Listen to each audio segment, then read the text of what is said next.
I Phil Aston here from Now Spinning Magazine with another ranking video. And I've been asked to do this one, and someone said, I dare you, Phil, to have a go at doing this, because everyone else in the kind of YouTube sphere has done things like this, and I haven't. I kind of tend to steer away from the more obvious ones, but I'm determined to dive in to all of these kind of classic ranking kind of titles. I did obviously do my best, or what I've said were my favourite bass players of all time, or the most influential bass players of all time. So this one is all about guitarists. And this started off as the top 20 UK guitarists, and then the top 20 USA based guitarists. And then it was my top 20 guitarists of all time. And then as I started to do it and write it all down, I realised that it was either going to be in multiple parts, or I just would lose the will to live. And I'm going to be really, really strict with myself. So these are the top 10 guitarists that have influenced my life, or I play the most. So I've had to look at all of these albums around me and think of all the guitarists, which ones stick out the most, are the ones that I play the most.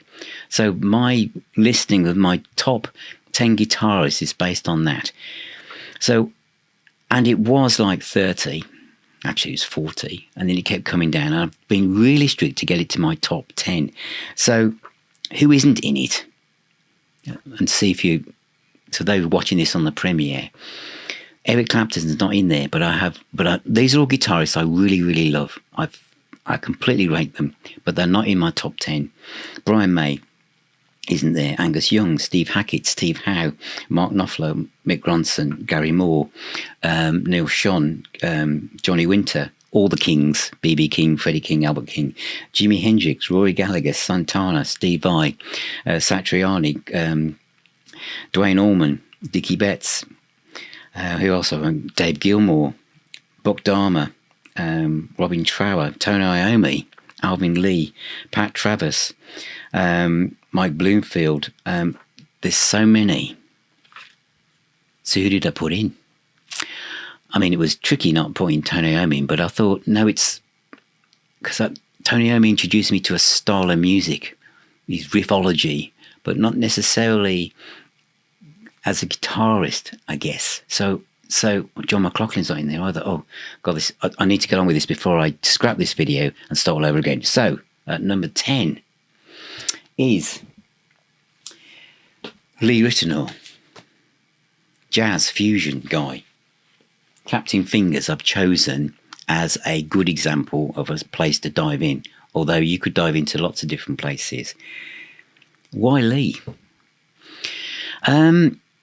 Over the years, starting around this period, I discovered Lee Ritenour, and I was getting into jazz and jazz fusion.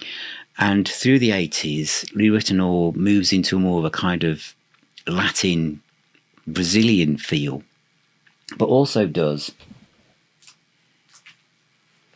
this album in the mid-80s, which is almost like a rock fusion album. Rock fusion, is that thing you mean, jazz rock, Phil? Well, it has vocals on it as well. And it's of its time, but it kind of illustrates why I like Lee Ritenour, in that his palette for music is wide and deep, and he goes off in all sorts of directions, and it's the kind of music that I play a lot. This is going to sound wrong in a way. It can be on when I'm writing, or I'm doing things, or I'm reading, so that makes it sound like it's background music. It isn't, but it's music that just changes the atmosphere of the room. You know what I'm like about having music that uplifts me. Music is the healer and the doctor. Lee Ritenour's music is joyous. It's some jaw-droppingly fantastic playing on it, but equally there's tracks, and that he did that album where it's just guitar, nothing else, that it just hangs in the air. Lee Ritenour to me is one of the finest fusion players. There's loads of others. The guy from Turn to River, Larry Carlton, there's tons of them. John McLaughlin, as I've mentioned, there's tons. Aldemir Miola. But I just like Lee Ritenour. And I've loved collecting his music. And the guy himself's in his late 70s, I think. But, he was very young when he did this. I just love his stuff. So he's at number 10 in my guitarist list. Right, who's at number 9? I'm quite, in some ways, surprised that I've decided to put Michael Schenker in. Why? Because I don't have all the Michael Schenker Group albums. Not everything they've done in the last 2 decades. I've got the Michael Schenker Group albums of the 80s, etc., and obviously everything from UFO. And I just thought I'd made a list of all these guitarists, and I thought, Phil, you've got to put Schenker in. And I thought, why have I? And I thought, because of the effect it had on you when you first heard him. And this is when I first heard him, Force It. Although my favourite UFO album is No Heavy Petting, this is the one that I bought first. And then I went to Phenomenon, and then I just followed them. And it was the sound of the guitar, the very young guy at this point in time. The tone. It's the tone of the Flying V, but also the melody, the lyrical stance of the guitar playing. There are some jaw-droppingly fast runs, aren't there? But the thing about Schenker is he could do that, but he also did these really stop-start lyrical melodic stuff, didn't he? I mean, on this alone, even on the opening track, Let It Roll, that bit in the middle when it just that really melodic guitar playing that you could whistle, you could sing along to. And there's so much of that in Schenker's playing. And so I thought, no, he's got to be in. He's got to be in there because I love UFO. I love the Tonka Chapman period of UFO, as you know. I think it's my second favourite UFO album is Wild Willing and the Innocent. But so no disrespect to any of the lineups of UFO, but there's something about Schenker's playing. I thought, no, he has affected me and been part of my life really. So he had to be in. Next we're going across the pond now, away from Germany. In fact, we've had American, haven't we, already, and a German, and there's another American. Leslie West from Mountain, West Bristol Lane, solo artist, vocalist as well. One of my favourite vocalists is Leslie West, and I think this makes him very special indeed. I'm going to do a whole feature on West Bristol Lane because I just love this band. But I think Leslie West was one of... he's not like Kossoff, but I'm going to mention Kossoff. There are certain guitarists, like Billy Gibbons is another one, who can say something with one note that another guitarist might say with 200 notes. And I think Leslie West is one of those guys. But not just his lead playing. It's also his rhythm work, his guitar sound, that FHAT, fat sound. I mean, on some of the later solo albums, because he did a lot of cover versions, and it Red House by Hendrix, which is a stunning version. There are so many versions of stuff, and that's and I don't think he was a stronger writer as many people. I'm trying to think of so many guitars I could have mentioned, but there's something about his playing, and the reason why I've chosen this one because what I'm trying to do is pinpoint albums that are, for those of you who might be new to some of the people I'm talking to you about, they're kind of like launch pads into their career. Because when I do these videos, I don't just presume I'm talking to people of my vintage who go, oh, yeah, Phil, I've got 15 versions of that. I also think I might be talking to people at some point who think, I don't know who that is. I have no idea. So Why Don't You is from 1972. I could have picked a Mountain album. I couldn't have picked lots of his more recent, before he sadly died, solo albums. But this one to me resonates because of the track Why Don't You, which is probably one of the first rock songs to have that downbeat 4/4 riff that we had so much in the 80s. Leslie West was also way ahead of his time. And and the Doctor on here, the rhythm work, the guitar sound, it's just crazy. And of course, we've got Jack Bruce on this, which obviously he's great, and Corky Lane. But Love Is Worth the Blues. There's a part in that solo where it's not just about the guitar, it's about the downward kind of chord sequence, which, you know, it's probably A, G, F to E. And at some point, the lead guitar starts going up in the opposite direction with the bass. And then we have this guitar solo that just soars like an eagle over the top of this cacophony of excitement, of noise. But it's not a guitar solo full of notes. They just, each one of them literally is on point. And of course, we also have a blues classic on here as well, Third Degree, which also ends with a great rhythm section, guitar section as well. The guitar sound that he had, and later on in the 80s, he almost had the ultimate 80s metal sound. He really adapted to the times he was in, did Leslie West. And because the catalogue is so vast and there's so much to explore, I do listen to a lot of Leslie West. So in the 70s, I wasn't that aware, apart from Mountain Tracks and this, but it's in later years I've realised that I'm playing more Leslie West than I have done before. Next might seem an obvious one, because this guy is important to anyone who's into guitar, and that is Eddie Van Halen. And the most obvious album to pick is the first album, because it has Run with the Devil and it has Eruption on it. Eruption changed the way that tens of thousands or hundreds of thousands of kids around the world sitting in their bedroom with their electric guitars suddenly thought, oh, there's something else for us to listen to. Although Steve Hackett was already doing that tapping thing a few years earlier. He was also a great guitarist, I might add, as you already know, but this is the list of the 10 guitarists that have had the most effect on me. So the album I've picked for Eddie Van Halen for this list is Fair Warning. And I think it's because it's a very dark and serious album compared with the kind of party atmosphere rock that Van Halen are kind of associated with, especially in Van Halen 2 and Women and Children First. This one is more serious and dark, but I feel that Eddie Van Halen's guitar playing on this is very, very composed, very well thought out. You just had a feeling with Eddie Van Halen, he could just do anything, being Flash or just everything was one take. But there's something about the guitar playing on this album, and especially the track Mean Street even. Not only is the opening riff incredible, but it's what happens at the end of that track, where anyone else would have just filled it with sound, would have filled it with loads of notes. It's as we move to the end of the track, it's got this very fantastic groove.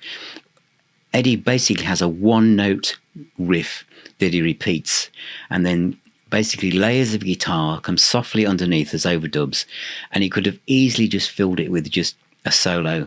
And it's that aspect of his playing. The first album, of course, he has a point to prove, and Eruption is that point. And then it's Get Down with the Party in Van Halen 2, and Women and Children First is a bit kind of like unfocused, but great album. I mean, as I've said before, to me, Van Halen were like the Rolls Royce of this style of music. You could always guarantee whatever they released was going to be class. But on this one, I feel that it all comes together and you realise that this is fantastic stuff. And this is my favourite, as I've said, Van Halen album, and it is the one that I play the most. So that's Eddie Van Halen at number 7, Fair Warning. Next is, again, staying in the States, and it's Derek Trucks. I don't have this on vinyl. In fact, I don't have any Derek Trucks on vinyl, but I have everything on CD. And this is Songlines is the album I'm going to pick as the place to jump into Derek Trucks. Many of you will know Derek Trucks from being in the Allman Brothers Band, hitting the note. He's stunning. It's almost the spirit of Duane Allman is in Derek Trucks. But Derek Trucks also, to me, is like Peter Gabriel of the guitar. He just moves out across world music and to just do anything.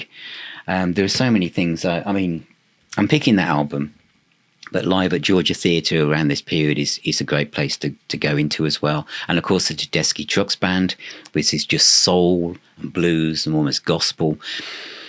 But whereas a lot of the other players on my list, probably moving Lee Ritenour to one side as well, are showmen.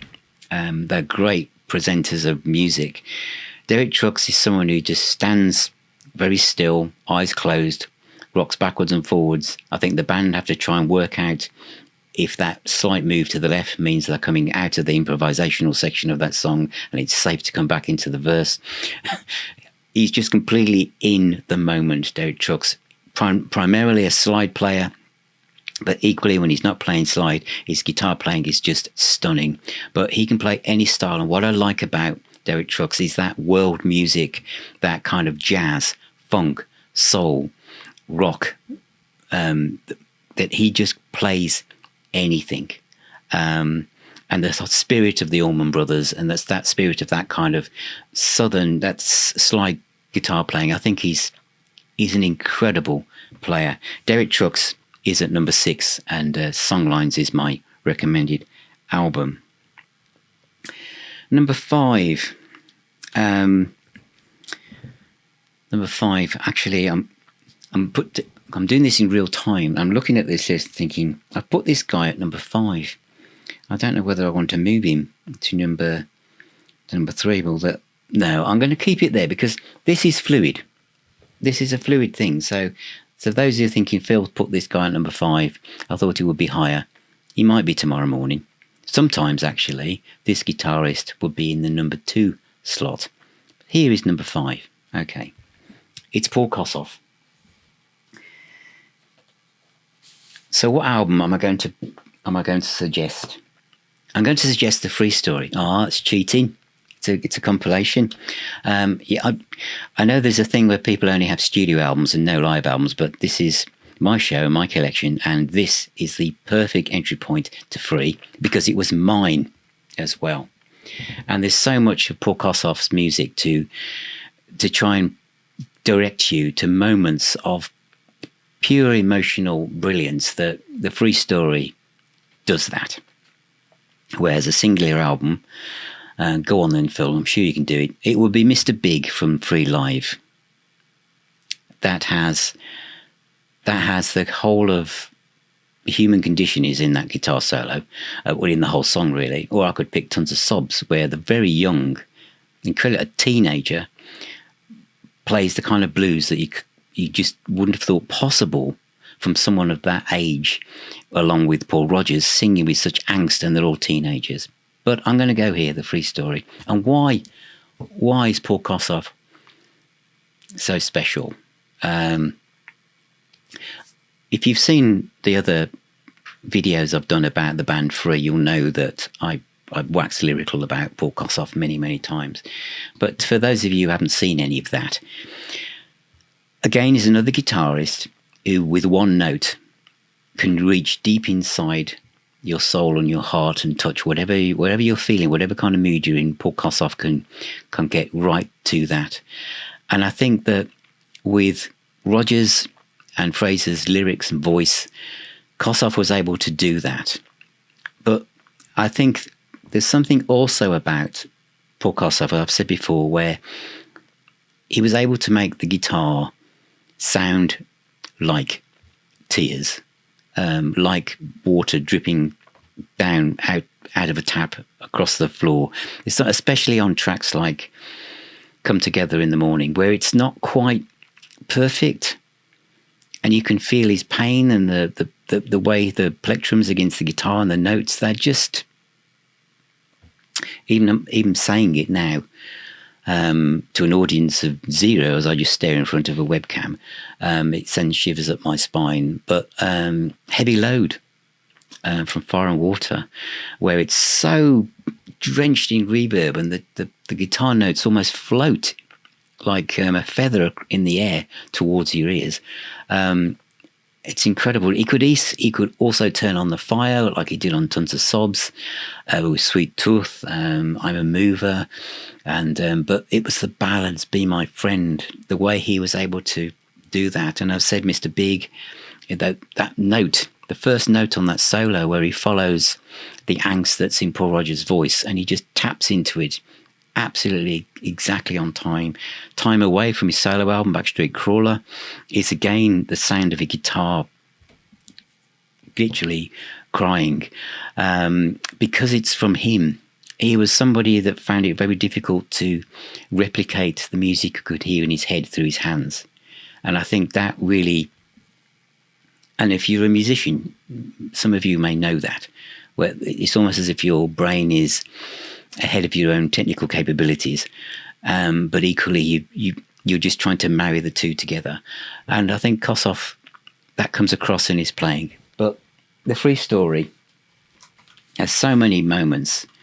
Obviously, the solo in All Right Now that many of you all know, Heavy Load, Fire and Water, The Stealer, Mr. Big, Soon I Will Be Gone, Just for the Box, which is again from the solo project he did with Kirk and Tetsu, and Come Together in the Morning. But that would be my entry point for any of you wanting to know about Paul Kossoff. There's so many places. I mean, on this channel, there are videos on Free Live, Highway, Heartbreaker, Backstreet Crawler, Second Street, lots of stuff, and lots more to come as well. But Paul Kossoff is at number 5, a truly missed guitarist. Right, at number 4 is Ronnie Montrose, another guitarist who had his own demons to battle, but what a sound that this guy had. And I've picked Speed of Sound as my entry point for you, and I would then say Zero G, which I've mentioned before on this channel many times, as having the best guitar tone I've ever heard. But also the first Montrose album is one of the most important debut albums of all time. It is my Desert Island disc. Even though I'm a huge Deep Purple fan, it is the first Montrose album that I always use as an example of what rock should sound like. And then I would say Gamma 3, because of the guitar playing on it and the guitar tone that he had and the way he used a tremolo arm. He never repeated himself. He got bored very quickly. He kind of sabotaged his own career many, many times. But most times he was it was always an adventure, and that's what you want sometimes from the musicians you follow, is I wonder what they're going to do now. Will it work? Might do, might not. The Devastation didn't work totally, but it has some brilliance on it, but other albums did. And as he went into the 80s and early 90s doing these instrumental kind of like more jazz fusion, jazz rock stuff, this one, Speed of Sound, sits at the top of that mountain. He also did an acoustic guitar solo album, which is really good. But this one, Mutatis Mundandis, is also a fantastic album. But a guitarist that played with such feel, he could play a ton of notes. That guitar solo on We're Going Home from Paper Money, for example, is jaw-droppingly unbelievable. But equally, he could have guitar solos that just hung in the air like Zero G, and the way he built things up and the production. I'm thinking of tracks off Gamma 3, Mayday off Gamma 2 is fantastic. Black Train off Warner Brothers Presents. There were so many moments, and of course, for riffs, we think of people like Ritchie Blackmore and Tony Iommi as being the riff meisters, don't we? But if he'd wanted to, I think Ronnie Montrose could have done that. You think of the first Montrose album, Space Station No. 5, for example. It's just stunning. So Ronnie Montrose is at number 4. At number 3 is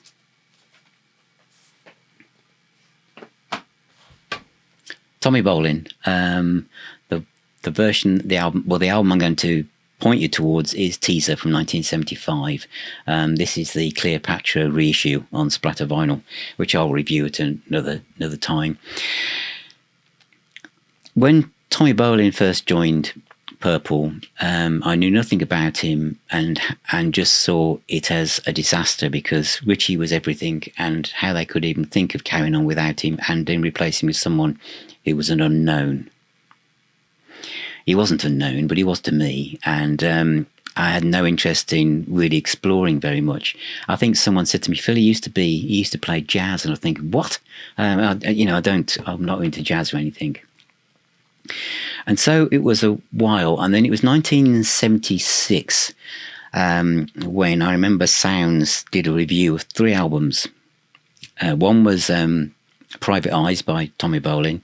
The other one was Made in Europe by Deep Purple, and it was Saraband by John Lord. And I thought, maybe I'll test the water and see what this guy's all about. Because I also have to say that I hadn't really listened to Come Taste the Band. So I did buy Private Eyes first, and I liked it.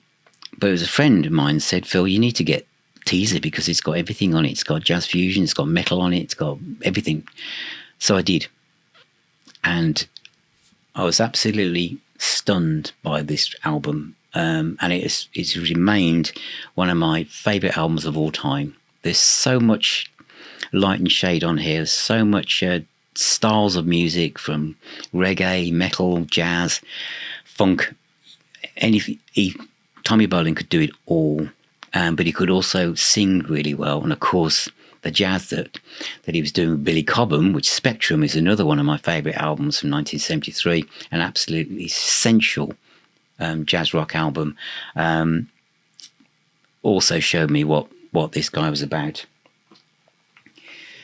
But tracks like Homeward Strut, I mean, if you've never heard that in your life, go off and listen to that. The funky rhythm and the guitar and the drumming, the guy's vision and the guitar playing. And the thing is, this period of Tommy Bolin's career, everything was recorded multiple times. So do seek out the Super Deluxe edition of Teaser, because the outtakes, which roll on for a long time, are well worth listening to. But Dreamer, which features an uncredited Glenn Hughes on vocals, Savannah Woman, which is pure jazz, but what a guitar solo.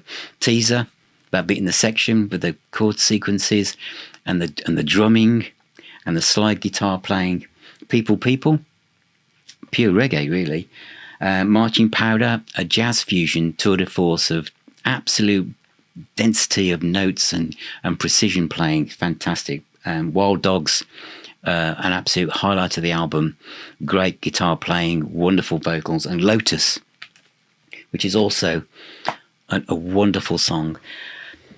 Tommy Bolin's light didn't shine for very long, and Come Taste the Band is one of my top 3 Purple albums of all time. Teaser, both from the same year. Private Eyes is great. Post Toast is brilliant. The stuff he did with the James Gang, Moxie, Alphonse Mouzon, also from 1975. He was very busy.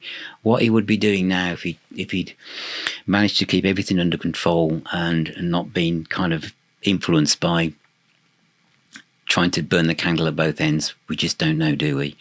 But he's left a lot of music behind, as has some of the other guitarists around, Leslie West and obviously Paul Kossoff. But Tommy Bolin was able to, like a chameleon, just attach himself to so many different types of bands and music, but still be himself. There are licks that he does. I'm not going to try and sing one now, but you'll know what I mean if you're a fan of Tommy Bolin, where you know it's him. He had a style. All the guitarists I picked here, in fact, all the guitarists I read out at the start of this video, also have their own style. They pick up a guitar and it sounds like them. And I think it's because a lot of the people I'm talking about came up through the blues. A lot of drummers from this period came up through jazz, but a lot of guitarists came up through blues, and it's in the feeling of how they play. Which leads me into probably number 2, a guitarist that has been going up my top 10 chart, going higher and higher as each year has passed. If this had been done in the 70s, he wouldn't have been in the top 10. In the 80s, probably not in the top 10. But now, he's at number 2. And that person is Jeff Beck. the reason why Jeff Beck is there is that my exposure to Jeff Beck was a Jeff Beck group, I-Ho, Silver Lining, and then Beck Bogan and Peach, which was good, but the guitar playing I didn't think was that outstanding when I was listening to people like Jimmy Page and Ritchie Blackmore, etc., and all that stuff. And it was in the 80s I started to take more notice. And in the 90s and the 2000s, when I realised that while a lot of my other guitarists that I listened to, although they'd expanded their horizons and become better as players, their scope of what they did with the electric guitar it's remained fairly static. But Jeff Beck is an innovator. What he didn't have so much was he didn't write songs or music as much, but he interpreted and improvised over other people's creations and did things that were... Well, on this album in particular, he makes guitar sound like a blackbird in the tree. He also plays hardcore blues and he also plays hardcore techno. He plays, and when you see him, I think the other one that I'd really recommend, this one is You Had It Coming, is one of my favourite Jeff Beck albums of all. You know, this is the one I play the most. But if you can get live at Ronnie Scott's, when you see him move from rock to jazz to blues to everything, and the way the sounds he got out of that Stratocaster, he never stood still, because you can go back at various times. Wired is another essential one, and also this one here, which is a bootleg for Jeff live album. Get any live album from Jeff Beck. Is that his style of playing changed as he went through each era. He was constantly moving forwards, and so where I've said with all these other guitarists, you can, whatever they do, you can tell it's them. There are moments with Jeff Beck's career where you can go back to the 60s and the 70s and 80s and you wouldn't know it was the same guy, because he'd moved on. He'd moved on in his style. And I think that's what makes Jeff Beck an innovator and one of the most important guitarists. Jimi Hendrix isn't in my list of my top 10 that I listened to the most that affected my life. But, you know, I will say now, before I get to number one, that without him, none of this will be happening. So Jimi Hendrix is a cornerstone, as Eddie Van Halen was 10 years later. But Jeff Beck was probably the closest we have to a guitarist that never stopped learning and moving the instrument forwards, ever. I mean, if Eddie Van Halen had lived, I think he'd still sound like Eddie Van Halen. Might be different, but Jeff Beck, if he'd lived another 10 years, would he have sounded in 10 years' time like he was at the end of his career? I don't think he would. I think he would have changed again. He would have taken the guitar to a new destination. That's number two. So, who's number one? Well, those of you who know me know that it's going to have to be the Man in Black, and it's Ritchie Blackmore. I put Live in Japan up, which is made in Japan in English money, up as the album that probably encompasses Blackmore. I could have easily put Rainbow Rising up. In fact, what's important to say about Ritchie Blackmore, a bit like Jeff Beck, but it's more condensed. But it's important to know. Made in Japan is kind of like, it's metallic, but it's blues-based. Burn is more technical, more symphonic. Rising, again, is a change in his guitar tone and style. Perfect Strangers, and then later on this kind of like Snake Charmer scale, Eastern scale he brought in, less use of tremolo arm, etc. Blackmore also adjusted his sound depending on where he was and what he was doing, but not as expansive as Jeff Beck. But Ritchie Blackmore is at number one because of the effect he's had on me on the soundtrack of my life. That's why he's at number one, because Deep Purple are my favourite overall band, and he's been part of the soundtrack to my life for so long. And I still get goosebumps by listening to these records. And Made in Japan, because it takes the machine head versions of many of those tracks where they're from to different places, and he's playing on things like Child in Time, Lazy, Strange Kind of Woman. It's just incredible. And I always felt that it was Beck, Clapton and Page got all the stuff. Maybe Blackmore was seen as too flash, too metal, whatever. You know, he was sliding guitars over speaker cabinets and over his thighs and smashing them up. Maybe that kind of made some of the critics think, oh, I don't know if this guy's serious. But Ritchie Blackmore is still my favourite guitarist. Many others are knocking on the door, back door, getting closer into him as I've gone through my life. But when I put this list together, and which started off at about 40 guitarists, all who I love, I thought, who do I play the most? Who is the one where it's, when I want to lift, do I put on? And I thought, at the top of that list, it's Ritchie Blackmore. So that is the top 10 guitarists that I play the most. It doesn't mean that they're the best in the world but that's my list, and I've mentioned others. So I'm going to do more of these because there's so many guitarists as I scan now as I come to the end of this video. I'm thinking, how did you miss that person out, Phil? What were you thinking? So let me know what you think of the guitarists I've mentioned, perhaps, and maybe who would be in your top 3. It doesn't have to be a top 10 unless you want to do that. And it'd be great to hear from you. And please subscribe if you've watched this far, and so you don't miss out on the next videos that are coming up. And if you support me a bit further by becoming a patron or YouTube member, you'll be invited to our own private music communities on Facebook and on WhatsApp, and also a twice monthly virtual meetup at our own little pub called the Now Spinning Arms. Remember, music is the healer and the doctor. Please take care, all of you, and I'll talk to you all very, very soon.